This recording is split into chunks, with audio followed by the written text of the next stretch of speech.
Sige, Paula.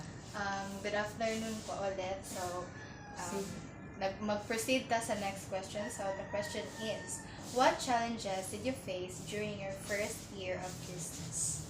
Okay, so sa ako among good or even or sa ako dili jud mawala diha ang fear kay basin o puntahay sulod ta na nga negosyo or business wala ta kabalo if mag-click ba jud sa kuan sa atong customers di ba or sa mga tao sa atong palibot.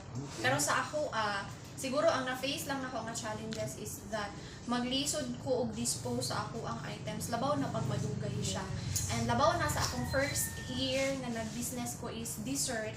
So kailangan siya nga i-dispose gyud siya dayon para kanang mapanatili ang kalami gani sa sa ato ang dessert. So wato siya. And then pag abot pud sa ako ang kani mga bags, pero dili man kaayo siya noon lisod i-dispose tungod kay ang kanimang gud mga items kay mga needs pud sa tao, and of course mas motibabaw jud diha nga wants pud gid na sa mga tao.